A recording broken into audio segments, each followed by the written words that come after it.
Praise the lord. అందరికీ క్రీస్తునామం పేరిట శుభాభివందనాలు తెలియజేసుకుంటూ ఉన్నాం. దేవుడు ఈ ప్రత్యేకమైన సమయంలో దేవుని యొక్క వాక్యాన్ని ప్రకటించడానికి దేవుడిచ్చిన కృపకై నేను దేవునికి వందనాలు చెల్లిస్తూ ఉన్నాను. దేవుడు అత్యంత కృప కలిగిన దేవుడు. ఈ క్రొత్త సంవత్సరంలో, ఈ నూతన సంవత్సరంలో దేవుని వాక్యాన్ని పంపించడానికి, ప్రకటించడానికి దేవుడిచ్చిన కృపకై నేను వందనాలు చెల్లిస్తూ ఉన్నాను. మరి ఈ చిన్న పరిచర్యలో దేవుని వాక్యాన్ని మీకు అందరికీ అందించాలనే ఆశతో మరి ఈ వాక్యాన్ని నేను పంపిస్తూ ఉన్నాను. దయచేసి ఈ వాక్యాన్ని మీరందరూ కూడా విని దేవుని నామాన్ని మహింపరచాలని నేను కోరొచ్చి ఉన్నాను. దేవుని యొక్క వాక్యంలో ఈరోజు ఆభరణ భూషితురాలు వైతివి. ఆభరణ భూషితురాలు అంశం ఏంటంటే ఆభరణ భూషితురాలు. ఎందుకు ఈ వాక్యాన్ని నేను చెప్పాలి అని అనుకుంటున్నానంటే, మనందరికీ దేవుని ప్రేమ తెలియాలి, దేవుని ఉద్దేశాలు తెలియాలి. ఇశ్రాయేలు ప్రజలతో దేవుడు మాట్లాడిన మాటలు మనం అర్థం చేసుకుంటూ దాని ఉద్దేశ్యమును మనం గమనిస్తే, క్రొత్త నిబంధన సంఘానికి దేవుడు ఒక వర్తమానాన్ని దేవుడు ఇస్తాడు. ఇందులో 7 విషయాలు ఉంటాయి, నేను చెప్తాను. దానికి ముందు యెహెజ్కేలు గ్రంథం 16వ అధ్యాయం 6వ వచనాన్ని మనం చదువుకుందాం. యెహెజ్కేలు గ్రంథం 16వ అధ్యాయం 6-7 వచనాలు. నేను నీ యొద్దకు వచ్చి రక్తములో పొర్లుచున్న నిన్ను చూచి అంటాడు. ఆఖరిగా అక్కడ ఏముంటుందంటే, నీవు రక్తములో పొర్లను నీవు బ్రతుకుమని నీతో చెప్పితిని, బ్రతుకమని నీతో చెప్పితిని. 7వ వచనం. మరియు నేల నాటబడిన చిగురు వృద్ధి అగినట్లు నేను నిన్ను వృద్ధిలోనికి తెగా నీవు ఎదిగి పెద్దదానివై ఆభరణ భూషితురాలవైతివి. ఇక్కడ నేను నిన్ను వృద్ధిలోనికి తెగా నీవు ఎదిగి పెద్దదానవై ఆభరణ భూషితురాలవైతివి అంటాడు. ప్రభువు పిల్లరా, ఈరోజు ఆభరణ భూషితురాలు ఎలా అయింది? ఇక్కడ మనం ఆలోచన చేస్తే 1వ వచనం నుంచి మీరు ఆలోచన చేస్తే, నరపుత్రుడా యెరూషలేమును కొంచెం దాన్ని తెలియజేసి నీవు ఎలాగూ ప్రకటించు అంటాడు. ఈ వాక్యం దేని గురించి? యెరూషలేము మెయిన్ టాపిక్. ఈ యెహెజ్కేలు గ్రంథం అంతా మాట్లాడేదంటే యెరూషలేము అనేటువంటి ఒక పట్టణము గురించి, యెరూషలేము గురించి మాట్లాడుతున్నాడు. దేవుడు వాడేటువంటి భాష, పదప్రయోగం ఎలా ఉంటుందని అంటే, ఒక స్త్రీని, ఒక పాపను, లేక ఒక కన్యకను దేవుడు బేస్ చేసుకుని ఎలాగైతే మాట్లాడతాడో, దేవుడు దానిని కంపారిటివ్గా మాట్లాడుతున్నాడు ఇక్కడ. ఆ కంపారిటివ్ ఏంటనంటే, ఒక చిన్న బిడ్డ ఉంది, ఆ బిడ్డ పుట్టింది, కానీ పారవేయబడిన స్థితిలో ఉన్నప్పుడు, రక్తములో పొర్లుచూ ఉన్నప్పుడు దేవుడు ఆ బిడ్డ మీద జాలిపడి కనికరపడి చేరదీశాడు. ఇప్పుడు చాలామంది ఆడబిడ్డలను కని వాళ్ళు ఏం చేస్తున్నారు? పారేస్తున్నారు. ఆడపిల్ల పుట్టింది అనేటప్పుడు చాలా మందిలో ఉన్నటువంటి భయంకరమైనటువంటి విధానం ఏంటంటే, ఆడపిల్ల అని. అలా ఆడపిల్లగా ఉన్నప్పుడు చాలామందికి ఇష్టం లేదు. అబ్బాయి పుడితే పండగే పండగ. ఆడపిల్ల పుట్టింది అనుకోండి, మొగాలు చూడలేకపోతున్నాయి ఈ మధ్య. ఆడపిల్ల పుట్టేస్తుందండి, అదేదో నీరసంగా. కనీసం ఎవరికి కూడా ఫోన్ చేసి చెప్పరు. ఎందుకు? ఆడపిల్ల పుట్టింది. మగపిల్లడైతే 100 మందికి ఫోన్ చేసి ఆ 10వ రోజు 15 రోజులు పెద్ద మీటింగ్, భోజనాలు, కోటాలు, విందులు, వినోదాలు, పార్టీలు ఇన్ని చేసేస్తున్నారు ఆడపిల్ల పుడితే. కానీ ఇక్కడ మనం ఆలోచన చేస్తే లోకపు స్థితి అది.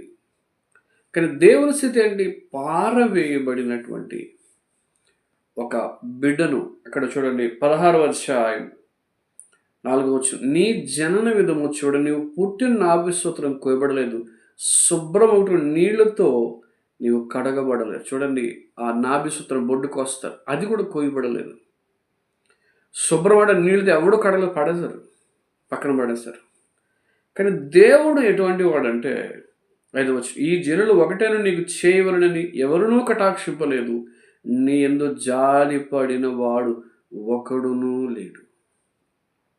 అంత చిన్న బిడ్డ మీద కటాక్షించేవాడు కానీ జాలిపడేవాడు ఎవడో లేడు అంటున్నాడు.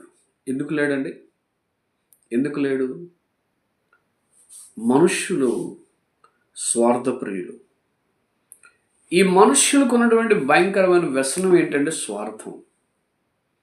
ఆ స్వార్థంతో ఉన్న మనిషి ఇంకొక మనిషి గురించి పట్టించుకోడు.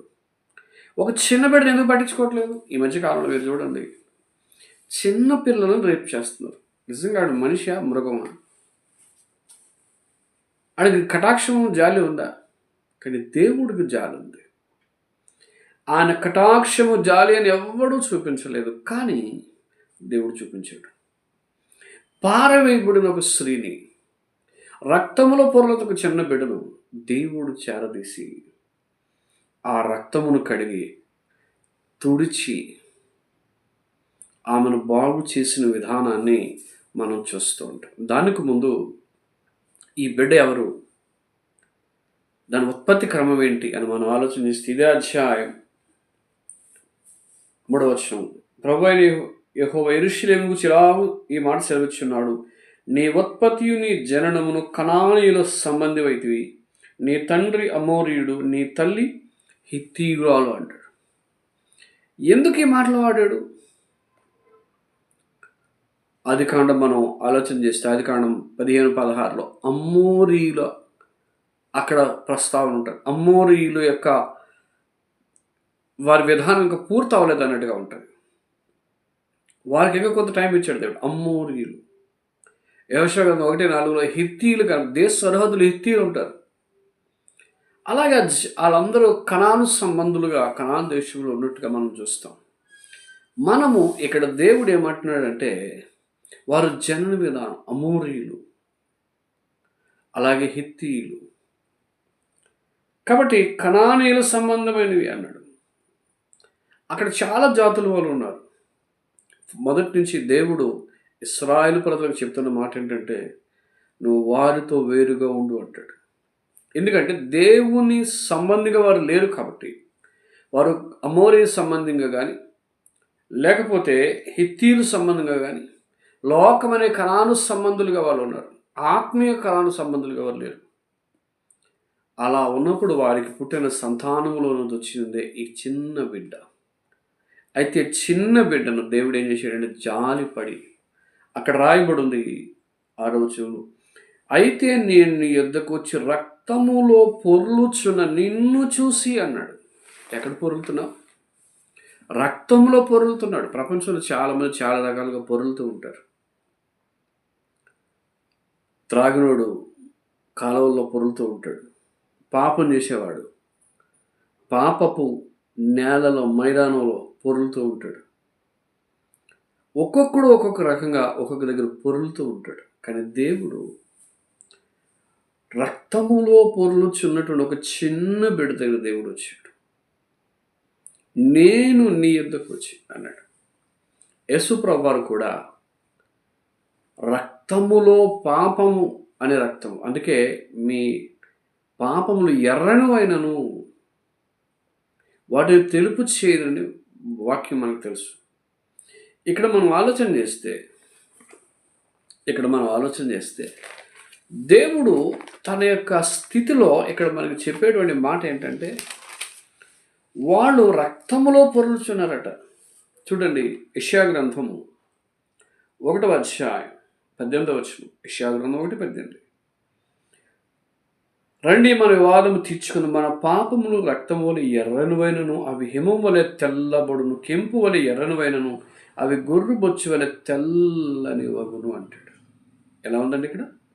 మీ పాపములు రక్తము వలె ఎర్రనివైనను అవి హిమం వలె తెల్లబడును, కెంపు వలె ఎర్రనివైనను అవి గొర్రె బొచ్చు వలె తెల్లవగును. మీరు సమ్మతించి నా మాట విని ఎడల భూమి యొక్క మంచి పదార్థములను మీరు అనుభవిస్తారంటాడు.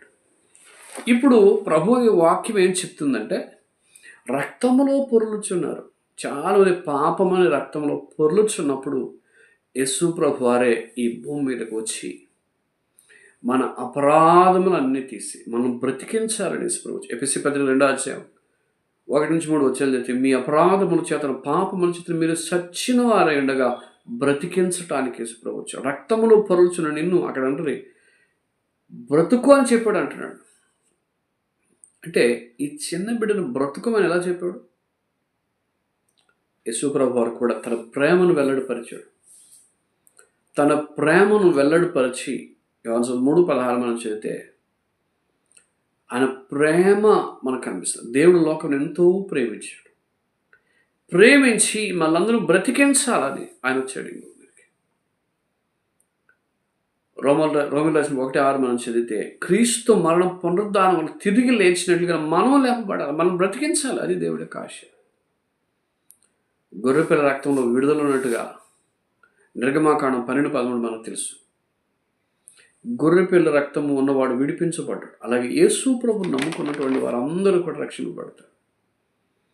రక్తములో పొరులుతున్నటువంటి వారి దగ్గరికి యేసు ప్రభువే వచ్చాడు.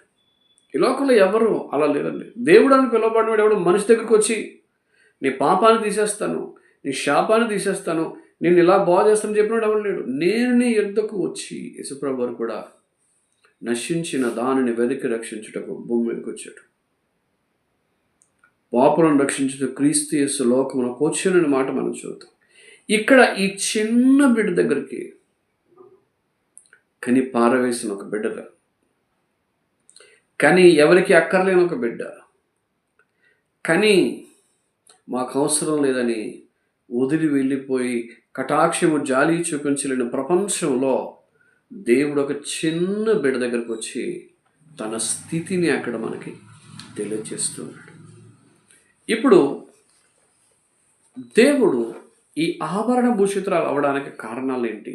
7 విషయాలు ఎలాగ ఆమె ఆభరణ భూషితురాలు అయిందో మనం చూద్దాం. మొట్టమొదటిగా యెహెజ్కేలు గ్రంథం 16వ అధ్యాయం 6వ వచనాన్ని మీరు చదివితే, అయితే నేను ఎద్దకు వచ్చి రక్తములో పొర్లుచున్న నిన్ను చూచి రక్తములో పొర్లుచున్న నీవు బ్రతుకుమని నీతో చెప్పి తిని అంటాడు. ఇక్కడ మనకు అర్థమైంది ఏంటంటే బ్రతుకుమని చెప్పాడు. నువ్వు బ్రతకాలి. ఈ భూమి మీద బ్రతకాలంటే దేవుని కృప ఉంటేనే కానీ భూమి మీద బ్రతకాలి. ఏదైనా కృపే, ఏదైనా కృపే. ఆయన కృప ఉంది కాబట్టి నేను నీ యొద్దకు వచ్చి అన్నాడు. వచ్చి ఏం చేశాడు? వచ్చి దేవుడు ఏం చేశాడు? అక్కడ రాయబడి ఉంది, నేను నీ యొద్దకు వచ్చి రక్తములో పొలుచిన నిన్ను చూసి బ్రతుకోమని చెప్పి బ్రతకమన్నాడు దేవుడు. బ్రతకమని దేవుడు చెప్పాడు. అందుకే బైబిల్లో మనం సద్భక్తితో నీతితో బ్రతకాలి అంటాడు. ఎందుకు మనం బ్రతికించాడు దేవుడు? ఎందుకు నిన్ను రప్పించాడు?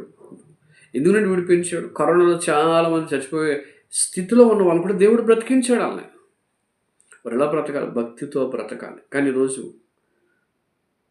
అప్పుడు కరోనాలో ఉన్నప్పుడు అందరూ దేవుని వైపు చూశారు. ఇప్పుడు ఎవడు దేవుని వైపు చూడట్లేదు. ఎందుకు?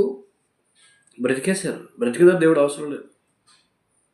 నేను దినానికి వాక్యించి ఒక పట్టణం ఉంది, ఆ పట్టణంలో చిన్న పట్టణం ఉంది, కొంతమంది కాపురం ఉన్నారు. సాతానుడు వచ్చి ముట్టడి వేస్తే యేసు ప్రభు భేదవాడే జ్ఞానంతో వాళ్ళు విడిపిస్తే వాళ్ళని మర్చిపోయారు ఉంటుంది. అక్కడ దేవుణ్ణి మర్చిపోయారు, దేవుని మర్చిపోయారు. ఈరోజు బ్రతకమని దేవుడు నీకు చెప్తున్నాడంటే అర్థం ఏంటంటే నిన్ను దేవుడు ఆస్వాదించాలనుకుంటున్నాడు. కాబట్టి నేను పాయింట్స్ మీద చెప్పుకుంటూ వెళ్తాను. మొట్టమొదటిగా 7వ వచనం చూద్దాం. యెహెజ్కేలు గ్రంథం 16వ అధ్యాయం 7వ వచనం.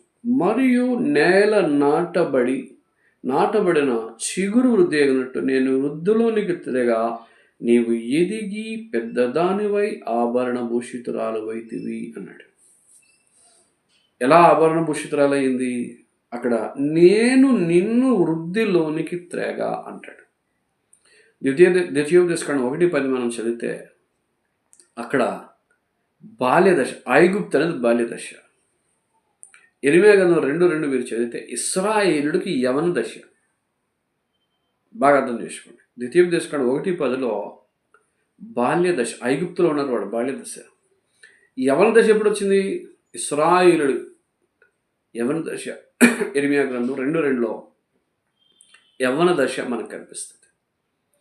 కాబట్టి యవ్వన దశలో ఉన్నటువంటి వారిని దేవుడు వృద్ధిలోనికి తేవి. ఈరోజు చాలామంది పిల్లలు పుడతారు, వాడు పెద్దదాని అయ్యామంటారు. పెద్ద మనిషి అయితే పెద్ద దానివయ్యో, పెద్ద మనిషి అయ్యిందంటారు. ఇక్కడ పెద్ద దానివైతివి అని అంటారు.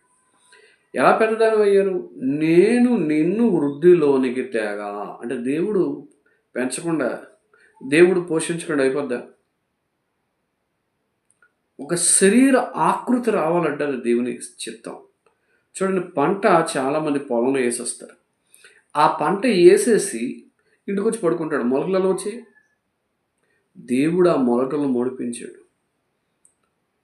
ఇప్పుడు ఆ కోడి ఫారం ఉంది. ఆ కోడి ఫారంలో నీళ్లు పెట్టేసి మీద పెట్టి వచ్చేస్తాడు. ఆ గుడ్డు పెడుతుంది. అది ఎవరు చేశారు? ఫారం ఓనర్ పెట్టాడు. గుడ్డు పెట్టాడా? పెట్టలే. ఆ కోడి పెట్టింది. కోడి ఎలా పెట్టింది? దేవుడు అది ఇచ్చాడు. నేను జపాన్ దేశంలో ఒక టెక్నాలజీ చూశాను. ఏంటంటే సైడ్ కాలువల్లో వాళ్ళు చేపలను వదిలేస్తున్నారు. సైడ్ కాపలో చేపలు. ఎందుకు ఈ చేపలు వదిలేస్తున్నారంటే ఆ చేపల నాచు తిని బతుకుతాయంట. ఇప్పుడు మన మురికి కాలువలు చూడండి. మన కాలువలో మురికి అంతా అందులో ఉంటుంది. ఆ నీళ్లు చూస్తే భయంకరంగా ఉంటాయి. కానీ ఆ దేశంలో అలా ఉండదు. నీళ్లు ఎలా ఉంటాయి? తేటగా ఉంటాయి. ఎందుకు తేటగా ఉంటాయి అంటే చేపలు తిరుగుతుంటాయి అక్కడ. ఆ చేపలు ఎవడు పట్టుకోడు. ఆ చేపలు అక్కడ తిరిగే నాచుని తింటాయి అవి. అప్పుడు నీళ్లు తేటగా ఉంటాయి. ఇప్పుడు చాలాసార్లు మనం చేసేటువంటి విధానం ఏంటంటే వృద్ధిలోనికి దేవుడు తేవాలి. ఇక్కడ నేను నిన్ను వృద్ధిలోనికి తేగా. ఆ చేపలు ఎందుకు వేశారంటే నాచు తినడానికి. భూమి మీద ఏదైనా చేయాలంటే దేవుని కృప లేకుండా ఆ చేపను ఎవడు బతికిస్తున్నాడు? ఆ చేప నాచు తినడే ఎవడు చేస్తున్నాడు? దేవుడే. నేను నిన్ను వృద్ధిలోనికి తేగా అంటాడు. కాబట్టి ఈ రోజున మనకు వృద్ధి ఎలా వస్తుంది? సంఘానికి వృద్ధి ఎలాగా? కొలసే 2:19 వాక్య ప్రకారంగా వృద్ధి. నీలో వాక్యం ఉంటేనే వృద్ధి చెందుతామండి. వాక్యం లేకపోతే వృద్ధి చెందవు. వాక్యం ఉండాలి. లోకానుసారమైన ఏమన్నా వాక్యానికి సాటిరావు. వాక్యం నీ దగ్గర ఉండాలి. దేవుడు నేను వృద్ధిలోనికి తేగా. ఐగుప్తులో బాల్యదశ, యవన దశ. ఐగుప్తులో ఉన్నప్పుడు 105:37 వెండి బంగారాలతో దేవుడు ఆ దేశం నుంచి పంపించాడు. వాళ్ళు వెండి బంగారాలు వాళ్ళు ఇచ్చారు. ఇచ్చే మనసు దేవుడు ఇచ్చాడు వాళ్ళకి. ఇక్కడ పక్కనున్న పక్కదే ఏది మనం ఇవ్వలేం. కానీ దేవుడు వెండి బంగారాలు వాళ్ళకి ఇచ్చి పంపించినట్లుగా మనం చూస్తాం. ఐగుప్తు నుంచి వచ్చిన వారు దేవుడు వృద్ధిలోనికి తెచ్చాడు. ఈరోజు నిన్ను వృద్ధిలోనికి తెచ్చి దేవుడే. నీ ఆయుష్ని పెంచేది కూడా దేవుడే. ఈరోజు యవన ప్రాయంలో చాలామంది ఎందుకు వృద్ధిలో లేకపోతున్నారు, ఎందుకు ఆయుష్ తగ్గిపోతుందంటే లోకానుసారం. కాబట్టి నేను నిన్ను వృద్ధిలోనికి తేగా అంటాడు. రెండవది కూడా మనం చూద్దాం. ఇదే అధ్యాయం 8వ కూడా చూద్దాం. రెండవది, ఎందుకు ఆభరణ భూషితురాలుగా ఆ బిడ్డ ఉందంటే 16వ అధ్యాయం యెహెజ్కేలు 16:8. మరియు నేను నీ యొద్దకు వచ్చి నిన్ను చూడగా ఇష్టము పుట్టించు ప్రాయము నీకు వచ్చి ఉండెను గనుక నీకు అవమానము కలుగకుండా అన్నాడు. ఇప్పుడు ఒక ప్రాయం ఇక్కడ కనిపిస్తుంది మనకి. ఆ చిన్న బిడ్డను నీళ్లతో కడిగి తుడిచి దేవుడు ఒక బిడ్డను చేశాడు.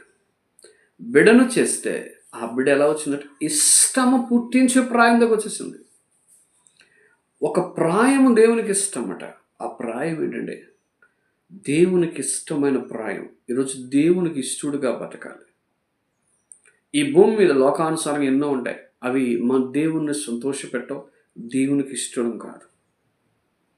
ఇక్కడ ఏమని చెప్తున్నాడంటే ఇష్టము పుట్టించు ప్రాయం నీకు వచ్చి ఉండను.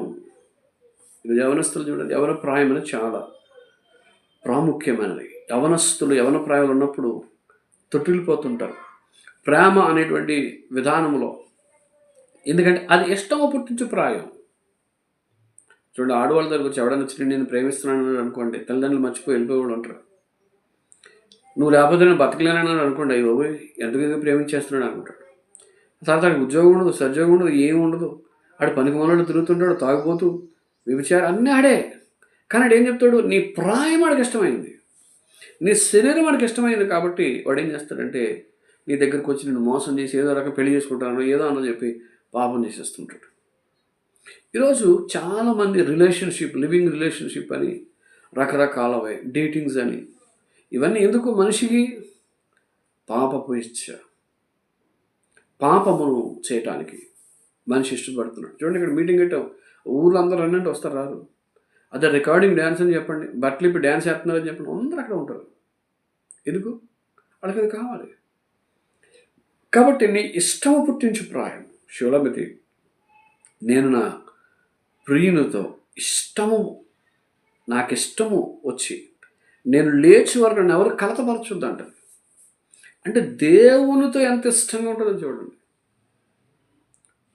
మనం దేవునితో ఎంత ఇష్టముగా ఉంటామో ఆ ప్రాయము దేవునికి ఇష్టమైంది. కాబట్టి దేవుడు ఈ యవన ప్రాయంలో ఒక నిబంధన చేసి, నిర్గమాకాండ 24వ అధ్యాయం సీనాయి దగ్గర దేవుడు రక్తముతో ఒక నిబంధన చేశాడు. ఆ నిబంధన ఏంటి అని అంటే, మూడవది మనం ఆలోచన చేస్తే 8వ వచనంలో ఉంటుంది, అవమానము కలగకుండా నిన్ను పెండ్లి చేసుకొని నీతో నిబంధన చేసుకొనగా నీవు నా దానమైతివి. నిబంధన ఏంటి? రక్తముతో కూడిన నిబంధన. నిర్గమాకాండ 24:3 నుంచి మీరు 7 వచనాలు చదివితే, రక్తము తీసుకుని మోషే ఒక రక్తముతో నిబంధన చేస్తాడు. ఆ నిబంధనే కృత నిబంధనలో యేసు ప్రభు వారికి ఆపాదించబడిన రక్తంగా మనం చెప్పుకుంటాం. కాబట్టి దేవుడు ఎందుకు ఆ నిబంధన చేశాడు? అవమానము కలగకుండా. యవన ప్రాయం ఉన్నవారు అవమానం కలగకుండా. ఈరోజు యవనస్తులు అవమానం తీసుకొచ్చేవారు కాదు, దేవునికి మహిమ తీసుకొచ్చాడు. అవమానం కలగ, నేను నిన్ను పెండ్లి చేసుకున్నాను అంటాడు. అంటే అర్థం ఏంటంటే, పెండ్లి అనేది ఇక్కడ దేనికి సాదృశ్యం అంటే సహవాసం. ఒక స్త్రీ పురుషులు కలిసి సహవాసం అంటే దేవునితో నువ్వు ఎలా ఉండాలని సహవాసం. దేవుడు బైబిల్లో చెప్పి, నువ్వు నా కుమారుడు, నేను నీకు తండ్రినై ఉన్నాను, వారు నా కుమారులు ఇందురు, నేను నీకు తండ్రినై ఉన్నాను. అంటే అర్థం ఏంటంటే, సంఘము లేక దేవుని బిడ్డలు ఎలా ఉండాలో తెలుసా? ఇక్కడ రాయబడి ఉంది, నేను నిన్ను పెండ్లి చేసుకుని వివాహము చేసుకున్నాను, నేను పెండ్లి చేసుకుని నా దానిగానే నేను చేసుకున్నాను. మనం ఎవరు వారమండి? దేవుని వారం. ఆయన మనలను తన ప్రేమ చేత మనకు అవమానం కలగకుండా పెండ్లి చేసుకున్నాడు. పరిశుద్ధాలైన కన్యకు నీకు ఏం చేశానని చెప్పబడిందంటే, అక్కడ పవిత్రురాలైన కన్యకగా నేను సమర్పించి తిన్నాడు. పవిత్రురాలైన కన్యకగా. ఈరోజు మనం ఇష్టం పుట్టించి ప్రాయం పవిత్రుడైన కన్యకగా మనం ఉంటే, దేవుడు మన వివాహము పెండ్లి చేసి నాదాని అని చెప్పడానికి అవకాశం ఉంటుంది. కానీ ఈరోజు దేవునికి అవమానంగా బతుకుతున్నారు, కానీ దేవునికి ఇష్టంగా బ్రతకట్లేదు. 4వది మనం చూద్దాం. 9వ వచనం, 16వ అధ్యాయం 9వ వచనం. అప్పుడు నేను నీళ్లతో నిన్ను కడిగి నీ మీద రక్తమంతా తుడిచి నూనెతో అంటి అన్నాడు. ఈ 3 మనం ఆలోచన. నీళ్లతో కడిగి, రక్తమంతా తుడిచి, నూనెతో అంటి అన్నాడు. నీళ్లతో కడుగుంటే బాప్తిసం, రక్తమంతా తుడిచంటే పాపమును కడగటం, నూనెతో అంటే అభిషేకం. ఈ 3 మనకు ఉండాలి. మనం ఒకప్పుడు పాపమునకు అమ్మబడ్డాం. విలువ పెట్టి దేవుడు కొని, ఆ రక్తం ఇచ్చి కొని మనం ఎలా మార్చాడు తెలుసా? ఆయన సొత్తుగా చేసుకున్నాం. 1 కొరింథీయులు 6:19-20 చదివితే, పాపమునకు అమ్మబడిన మనలను దేవుడు సొత్తుగా చేసుకున్నాడు. తీతు 2:14 కూడా ఆయన సొత్తు మనందరం. మనం కొనబడ్డాం, ఆయన సొత్తుగా మనం నీళ్లతో కడిగాడు, రక్తం తుడిచాడు, నూనెతో అంటాడు. ఎంత గొప్ప ప్రేమ అండి దేవునికి! ఎంత గొప్పవాడు దేవుడు! నీవు ఆభరణ భూషితురాలు అయ్యావంటే, నేను నీళ్లతో కడిగాడు, ఆయన రక్తమంతా తుడిచాడు, నూనెతో అంటాడు. ఇంకా అంతేకాదండి, 5వదిగా మనం ఆలోచన చేస్తే, 5వ వచనం, 10వ వచనం, 16:10, నూనెతో అంటే విచిత్రమైన కుట్టు పని చేసిన వస్త్రమును నీకు ధరింప చేసిన సన్ననైన ఎర్రని చర్మంతో పాదరక్షలు నీకు తొడిగించిన సన్నపు అవిసనార బట్ట నీకు వేయించి తిని, నీకు పట్టు బట్టలు ధరింపచేసి తిని అన్నాడు. ఏం చేశాడు? విచిత్రమైన వస్త్రం అంటండి. బైబిల్లో రక్షణ వస్త్రం ఉంది, నీతి వస్త్రం ఉంది. యెషయా 52:1, యెషయా 61:10లో రక్షణ వస్త్రం, నీతి వస్త్రం ఉంది. దేవుడు మనకు అలంకరించి తమ వస్త్రాలతో మనం అలంకరించాడు. ఒక వస్త్రం ఇచ్చాడు, అదే రక్షణ, నీతి. కాబట్టి క్రొత్త నిబంధనలో మనకి దేవుడు చెప్తున్నమాట, రోమీయులకు రాసిన పత్రిక 13:14లో మనం క్రీస్తునే ధరించుకున్నాం. ఆయన వస్త్రం మనకి. ఎవరిని ధరించుకున్నాం? క్రీస్తునే ధరించుకున్న ఆయనే వస్త్రం మనకు. అక్కడ వేరొక వస్త్రం కాదండి. రక్షణ ఆయనే, నీతి ఆయనే. ఇంకా మీరు కొలస్సీయులకు రాసిన పత్రిక 3:12, 14, 15 వచనాలు చదివితే ఏం ధరించుకోవాలి అక్కడ? జాలి, దయ, దీర్ఘశాంతము, ఆయన ప్రేమ, ఇవన్నీ ధరించుకోవాలని అక్కడ రాయబడి ఉంటుందండి. లోకంలో చాలా ఉంటాయి ధరించుకోవటానికి, కానీ అవి ధరించుకోవటానికి యోగ్యమైన ఒక పాత నిబంధనలో విచిత్రమైన అంగీ ధరించుకొని రూబేను వేరే వేరే చేసినట్టుగా మనకు తెలుస్తుంది. కానీ అలాంటి వస్త్రాలు కాదు. ఇక్కడ వస్త్రం ఏంటంటే విచిత్రమైన వస్త్రం. దేవుడు విచిత్రం ఏంటంటే ఆయన రక్షణ ఇచ్చి ఆయన రక్షణలో మనలను ముందుకు నడిపించడమే ఆ గొప్ప కార్యం. అది దేవుడు మనల్ని అలా చేశాడు కాబట్టి ఆభరణ భూషితురాలు, ఆ వస్త్రం ఇచ్చాడు కాబట్టి ఆభరణ భూషితురాలు. మరొక పాయింట్ చూద్దాం. 11వ వచనం కూడా చదువుదాం. 5వది 11వ వచనం చూద్దాం. మరియు ఆభరణముల చేత నిన్ను అలంకరించి నీ చేతులకు కడియములు పెట్టి నీ మెడకు గొలుసులు తగిలించి నీ చెవులకును ముక్కుకును పోగులను నీ తలకు కిరీటమును పెట్టించితిని అన్నాడు. ఈ పాయింట్లో ఆభరణాలతో దేవుడు నింపేశాడు. ఇక్కడ మీరు ఆభరణాలంటే ఎగేసి దిగేసేసుకుందాం, భలే చెప్పాడు పాస్టర్ గారు, తీర్థాలకు వెళ్ళి లేదా షాప్కి వెళ్ళి కొనేసుకుందాం అని కాదు. ఇక్కడ ఇప్పుడు మీరు ధరించే ఆభరణాలు ముక్కు మీద ఉంటాయి, చెవు మీద ఉంటాయి, లేకపోతే ఎక్కడ ఉంటాయి, లేకపోతే ఎలాగ పెట్టుకుంటారు, పాపిడి బిందు ఏదంటారు, బిందా ఏదో, అవి నెత్తి మీద ఉంటాయి. కానీ పరలోకి వెళ్తే కింద ఉంటాయి, బంగారు బిందులు నడుస్తాయి, కింద ఉంటాయి. అందుకని ఎప్పుడు కిందగా చూడితే పైగా చూడకు. లోకల్ పెట్టుకుని ఊరేగుతుంటారు చాలామంది. ఒకసారి ఒక అమ్మ ఇవన్నీ పెట్టేసుకుని నెక్స్ట్ బంగారం అనుకున్నాను. అమ్మ బంగారం పెట్టుకొని చాలా జాగ్రత్త అమ్మ, తెరముచ్చుదు రోడ్లు కూడా అంట. నేను అలాగనే నేను కూడా వచ్చి ఆ ముక్కుకి ఏదో ఉంటుంది లాక్కెళ్ళిపోడు. అదేంటో తెలుసా?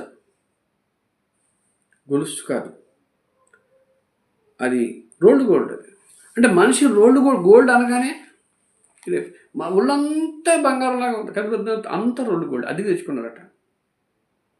అంటే అందంగా కనిపించడం. చాలామంది బ్యూటీ పార్లర్కి ఎందుకు వెళ్తారు? బ్యూటీ పార్లర్కి ఎందుకు వెళ్తారండి? ఎందుకు వెళ్తారు చెప్పండి? మేకప్ ఎందుకు వేసుకుంటారు? అందంగా కనిపించాలి. ఎందుకు అందం? ఎందుకు మేకప్? ఇప్పుడు సినిమా వాళ్ళు ఉంటారు, వాళ్ళు ఎందుకు మేకప్ వేసుకుంటారు? నువ్వు వాళ్ళు అందంగా కనిపించి పక్కోడికి అందంగా కనిపించాలి, లేకపోతే ఎవడు చూడడం. ఇప్పుడు నీ ఒరిజినల్ ఫేస్ ఎవడు చూడడం. ఇప్పుడు నేను ఉన్నాను, నా ఒరిజినల్ ఫేస్ చూడండి, మేకప్ వేసేది బా ఏమన్నాడు రా అంటారు. సినిమా యాక్టర్లు అందుకే మేకప్ లేకుండా బయట రారు, తీరా అంటారు. పొద్దున్నే లేచి బయట రమ్మనడా రారు. ఎందుకు? వాళ్ళకి ఆభరణం కాదు అది. సో మన పాయింట్ ఏంటంటే ఇక్కడ చేతులకు కడియం అన్నాడు. అంటే కడియం అంటే అర్థం ఏంటంటే నువ్వు కడియం పెట్టేసుకుందామని కాదు. ఈ చేతులతో దేవుని పని పాత నిబంధనలో నిర్గమాకాండము 34 అధ్యాయంలో ప్రత్యక్ష గుడారం చేసినట్టుగా మనకు కనబడుతుంది. మన చేతులు దేనికి కూడా దేవుని పనికి ఉపయోగించాలి. అది అక్కడ చెప్పాడు. మెడకు గొలుసు అనగానే ఉపదేశం. నీ మెడ ఏం వినాలి? దేవుని ఉపదేశం వినాలి. నీ చెవులకు ముక్కుకు పోగులు అన్నాడు. చెవి ఏంటి? వాక్యాన్ని వినాలి. ముక్కు ఏం చేయాలి? జీవపు వాసన. ఏది వాక్యం, ఏది జీవం కలిగించేది అది వాసన చూడాలి. తలకు కిరీటం అన్నాడు. క్రీస్తే శిరస్సు అన్నాడు కాబట్టి ఆ శిరస్సే, ఆ క్రీస్తే నీకు ఆభరణం. అంతే తప్ప ఎక్కడొకటి ఎక్కడొకటి ఎక్కడొకటి ఎక్కడొకటి ఎన్ని పెట్టేసుకుని దేవుడు ఎంత బాగా చెప్పాడండి, ఇవన్నీ తగిలించుకొని కళ్ళలు తగిలించుకో, ఏమవుద్ది? ఏం కాదు, లోకం అది.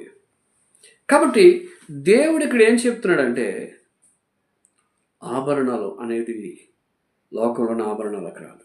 ఆత్మీయ ఆభరణాలు వాళ్ళు ధరించుకున్నట్లుగా మనకి ఇక్కడ దేవుని యొక్క వాక్యం చెప్తుంది. ఆ రోజుగా మనం ఆలోచన చేస్తే 13వ వచనం కూడా చూద్దాం. ఇలా ఎలాగూ బంగారుతోనూ వెండితోనూ నిన్ను అలంకరించి సన్నపు నారయు పట్టును విచిత్రమైన కుట్టిపని గల బట్టలను ధరింపచేసి గోధుమలు తేనెయు నూనెయు నీకు ఆహారమియగా మిక్కిలి సౌందర్యవంతువై రాణిగినంతగా అభివృద్ధి పొందితివి అన్నాడు. ఆ రోజు మనం ఆలోచన చేస్తే దేవుడు దేని తొలగించాడు? బంగారు వెండితో అలంకరించాడు. అంతతో ఆపలే. ఇప్పుడు అన్నీ వేసేసుకున్నాడు, వజ్రాలు అన్నీ వేసేసుకున్నాడు. తిండి లేకపోతే ఎలా ఉంటాడు? భక్షికపోతాడు. అందుకని దేవుడు ఏం చేశాడంటే ఆ సౌందర్యవంతులుగా కనపడడానికి అక్కడ ఏమన్నాడంటే గోధుమలు తేనెయు నూనెయు నీకు ఆహారముగా ఇయ్యగా. గోధుమలు తిన్నారటండి, నూనె తేనె, అక్కడ రాయబడి తేనెయు నూనెయు, ఇవి తింటే మనకు అందంగా ఉంటాం. గోధుమలు తేనె నూనె. అందుకే చాలామంది కొలెస్ట్రాల్ పెరగాలంటే బాలింతరాళ్ళకి నూనె పెడతారు. ఎందుకు పెడతారు? వాళ్ళు పెరగాలి, కొలెస్ట్రాల్ పెరగాలి. అలాగే తేనె ఎప్పుడు ఇస్తారు? ఆరోగ్యంగా ఉండడానికి. గోధుమలు, ఇది ఆరోగ్యమే. ఈ 3 ఆహారాన్ని దేవుడిచ్చి పోషించాడు కాబట్టి నువ్వు సౌందర్యవంతురాలుగా కనిపించావు. అక్కడ రాయబడి ఉంది, ఆహారముగా ఇయ్యగా నీవు మిక్కిలి సౌందర్యవతివై రాణి ఎగునంతగా అభివృద్ధి పొందేది. ఎలా అభివృద్ధి పొందారు? రాణి ఎగునంతగా. అంటే దేవుడు ఒక పట్టపు రాణిని ఎలా చేశాడో నిన్ను అలా చేసేసాడు దేవుడు. అది ఇక్కడ ఆహారాన్ని ఎలా ఇచ్చాడు? సమృద్ధిగా దేవుడిచ్చి, గోధుమలు తేనె నూనె ఇవన్నీ దేవుడిచ్చి నిన్ను ఎలా చేశాడు? సమృద్ధి గలదానగా సౌందర్యవంతుడు చేశాడు. ఒకవేళ ఆయనే ఆహారం ఇవ్వలేదు అనుకోండి, ఎలా ఉంటుంది? ఇప్పుడు ఉదయం నుంచి మీరు భోజనం చేయలేదు అనుకోండి, మీ ఫేస్ ఎలా ఉంటాయి? ఎప్పుడు వెళ్తాను, ఎప్పుడు పెడతారా అని చెప్తుంటారు. వాసన వచ్చేస్తుంటుంది. ఆ స్మెల్కి నీ మైండ్ సెట్ ఎక్కడ ఉంటుంది? ఎప్పుడు ప్రార్థన పొద్దున బాబు అనుకుంటాడు. ఎందుకు? నీకు ఆహారం కావాలి, నీ బాడీలో ఏం కావాలి? ఆహారం. కాబట్టి దేవుడు ఇక్కడ ఏం చెప్తున్నాడంటే ఆహారము సమృద్ధిగా దేవుడిచ్చి పోషించినట్లుగా మనం చూస్తాం. అప్పుడు సౌందర్యవంతురాలు. 7వది మనం ఆలోచన చేస్తే 14 వచ్చి కూర్చోదాం. నేను నీకు అనుగ్రహించిన ప్రభావము చేత నీ సౌందర్యమును పరిపూర్ణము కాగా అన్యజనులు దానిని చూచి నీ కీర్తిని ప్రశంసించుచూ వచ్చిరి అన్నాడు. ఆఖరికి ఇక్కడ మనం ఆలోచన చేస్తే అసలు ఇది ఎలాగా వీళ్ళ సౌందర్యం పరిపూర్ణమైంది? ఈరోజు మన సౌందర్యం పరిపూర్ణం అవ్వాలి. ఎలా పరిపూర్ణమైంది అని ఆలోచన చేస్తే, అక్కడ మనం ఆలోచన చేస్తే ఇక్కడ దేవుడు ఏమన్నాడు చూడండి మళ్ళీ ఒకసారి. నేను నీకు అనుగ్రహించిన నా ప్రభావము చేత నీ సౌందర్యం పరిపూర్ణము కాగా నా ప్రభావము అన్నాడు. దేవుని ప్రభావాన్ని బట్టి సౌందర్యంగా ఉండాలి తప్ప మేకప్ వేసుకొని లేయర్లు మీద లేయర్లు మేకప్ వేసేసుకొని సౌందర్యవంతుడిగా కనిపించడానికి కాదు. నా ప్రభావం వచ్చేది. ఎక్కడ ప్రభావం ఉంటుంది? దేవుని సన్నిధిలోని ప్రభావం ఉంది. మీరు బైబిల్ గ్రంథంలో చూస్తే, బైబిల్ గ్రంథంలో మీరు దేవుని యొక్క వాక్యాన్ని చూస్తే ఎక్కడ సౌందర్యం ఉంది అని మనం ఆలోచన చేస్తే 48:2 వచనంలో సియోనులో సర్వభూమికి రాజై ఉన్నాడు, ఆయన ఘనతా ప్రభావములు ఆయన సన్నిధిలో ఉన్నాడు. 96:6 వచనంలో కూడా ఆయన ఘనతా ప్రభావములు ఆయన సన్నిధిలో ఉన్నాయి అంటాడు. ప్రభువుల పేరు ఆయన సన్నిధిలో ఉన్నది ఏంటంటే ఆయన ప్రభావం, ఘనతా ప్రభావములు. ఆయన సన్నిధికి వెళ్తే ఆయన ప్రభావం అక్కడ ఉంది. నా ప్రభావము చేత నువ్వు సౌందర్యవంతురాలు అయితే అంటాడు. కాబట్టి సంపూర్ణత ఎప్పుడు వస్తుంది మనకి? క్రీస్తులోనే సంపూర్ణత. మత్తయి సువార్త 5:40 సంపూర్ణత క్రీస్తులోనే ఉందంటాడు. ఎఫెసీ 4:11 నుంచి మనం చదివితే కలంకము లేని అంతరంగ సౌందర్యం అంటాడు. ఈ సౌందర్యం ఎక్కడ ఉండాలి? అంతరంగంలోని సౌందర్యం. పైకి కాదండి. ముసుగు ఎందుకు వేస్తారు? ముస్లింలు ఈ బురక ఎందుకు వేసుకుంటారు? ఆ సౌందర్యం కనిపించకూడదు, అంతరంగం కనిపించాలి. ఇది దేవుడు కోరుకుంటాడు. ముసుగు వేసుకోరు చాలామంది. ఎందుకు ముసుగు? నీ అందం కప్పు, కవర్ చేయి. ఈ రోజున అది లేదు సమాజంలో. సినిమాలు చూడండి, అర్ధనగ్నంగా ఫ్యామిలీ చూడలేనటువంటి రీతిలో ఉంటాయి. కాబట్టి ప్రభు ఏం చెప్తున్నాడంటే అంతరంగ సౌందర్యం. పరమగీత 4:7లో షూలమితి అంటది, నేను నల్లని దానినైన సౌందర్యవంతురాలు. ఏ సౌందర్యం అది? ఆత్మీయ సౌందర్యం. 1 Peter 3:3లో వెలుపటి అలంకారంగా ఉండక అంటాడు. వెలుపటి అలంకారం నీకు అలంకారం కాదు, లోపల నీకు అలంకారము ఉండాలి.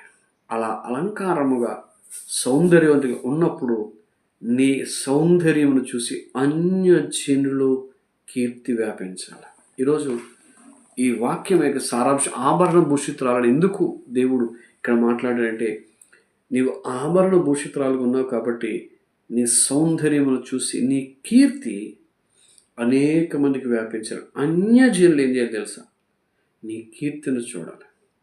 అన్యజనుల నా నామము, అన్యజనులలో నా నామము ఏం చేయబడకూడదు? దూషింపబడకూడదు. ఎందుకు దూషింపబడుతుంది అన్యజనులు దేవుని నామం? నువ్వు సౌందర్యవంతురాలుగా లేవు, దేవుడు పోషణలో లేవు, అలంకరణలో లేవు. ఇదే అధ్యాయం మీరు ఆఖరి వరకు మీరు చదివితే ఎందుకు ఇవన్నీ చెప్పాడంటే ఇది వివరించాడు. ఇది ఇప్పటిదాకా మంచిగా చెప్పాడు, తర్వాత వచ్చిన నుంచి అంత డిఫరెంట్గా కొట్టాడు వెర్షన్. అంటే వీళ్ళు ఎలాగ మారిపోయారని మీరు ఆలోచన చేస్తే ఇదే అధ్యాయంలో ఇంకా చాలా విషయాలు ఉంటాయండి. అక్కడ ఏముంటుందంటే మీరు 16వ అధ్యాయంలో కిందకి వెళ్ళిపోతే అక్కడ ఏమంటుందంటే వ్యభిచారం చేసేటప్పుడు డబ్బులు తీసుకుని వ్యభిచారం చేస్తారు. కానీ ఈమె ఎలా చేసిందంటే డబ్బులు రిటర్న్ వాళ్ళకి ఇచ్చి పడుపుచం ఇచ్చి రిటర్న్ వ్యభిచారం చేసినట్లుగా మనం చూస్తాం. అంటే వాళ్ళ స్థితి ఎంత దిగజారిపోయిందో చూడండి. అంటే ఇదంతా ఎందుకు చెప్పాడు? ఆత్మీయముగా చెప్పాడు. ఒక స్త్రీలా పుట్టడం, పారవేయబడ్డం, దేవుడు కనికరించడం, తీసుకొని రావటం, ఇన్ని చేస్తే అంత ఆభరణ భూషితురాలైనటువంటి ఈ కన్య ఏమైపోయింది? దేవునికి దూరంగా విడిపోయి, దేవునికి దూరంగా బ్రతికి, దేవుని అక్కరలేని రీతిలో దేవునికి చూడండి 32వ వచనం, అన్యులు చేర్చుకునే కదా పురుషులకు వేశ్యలకు పడుపు సొమ్మిచ్చితారు కదా, నీ వెటకండలది నీతో విభజించిన వాళ్ళది నీవే సొమ్మిచ్చుచూ వచ్చితివి, బహుమానములు ఇచ్చుచూ వచ్చితివి అన్నాడు. ఇంత ఆభరణ భూషితురాలు కూడా ఎలా మారిపోయింది? తిరిగి డబ్బులిచ్చి వ్యభిచరించినట్లు, గ్రహారాధన చేసేటట్లుగా. 30 నీ హృదయం అంతా బలహీనమైన సిగ్గుమాలిన వేశ్యాక్రియలు వీటన్నిటిని జరిగించుటకై అన్నాడు. సిగ్గుమాలిన స్థితి. చాలామందికి సిగ్గుమాలిన స్థితి బ్రతుకొచ్చేసింది. ఎందుకు వచ్చేసింది? 23:20లో ఏస్కేల్ 23:20లో ఒక మాట అంటాడు, గాడిద మొహండి మొహమును గాడిద గుర్రముండి మొహము గల సిగ్గులేని ముఖం అంటాడు. ఏ ముఖం? సిగ్గులేని. ఆభరణ భూషితురాలుగా ఉన్నవారు సిగ్గులేని ముఖం వచ్చేసింది. ఎందుకు వచ్చేసింది? వారు ఆభరణ భూషితురాలుగా ఉండలేకపోయారు. ఈరోజు సంఘము దేవుని బిడ్డలు ఉన్నది ఆభరణ భూషితురాలు. అంటే ఒక ఆభరణాలు ధరించుకున్న వాడు ఎంత అందంగా కనిపిస్తారో నీవు దేవుని దగ్గర అంత అందంగా కనిపించాలి. ఇది ఈరోజు దేవుడు నీతో చెప్పాలనుకున్న మాట. కాబట్టి ప్రభువుని పిల్లరా, మీరందరూ దేవుని దగ్గర ఆభరణ భూషితురాలుగా ఉండాలని దేవుడు కోరుకుంటున్నాడు. కాబట్టి ఈ 7 విషయాలు దేవుడి ముందు ఆశీర్వదించి దీవించునుగాక. ఆమె ప్రార్థన చేసుకుందాం. పరిశుద్ధుల ప్రేమ గల తండ్రి, ఈ బిడ్డలందరినీ మీరు ఆశీర్వదించండి. ఆభరణ భూషితురాలుగా ఈ బిడ్డలో చేదురుగాక, వాటికి మీరు చేదురుగాక నేను ప్రార్థన చేస్తున్నాను. వారికి కూడా ఆ మనస్సు ఇచ్చి ఆభరణ భూషితురాలుగా ఉండడానికి కృప చేయమని సహాయం చేయండి. యేసునామమున తండ్రి, ఆమేన్. అందరికీ వందనాలు. ఈ ఛానల్ సబ్స్క్రైబ్ చేయండి, షేర్ చేయండి. Thank you. God bless you all.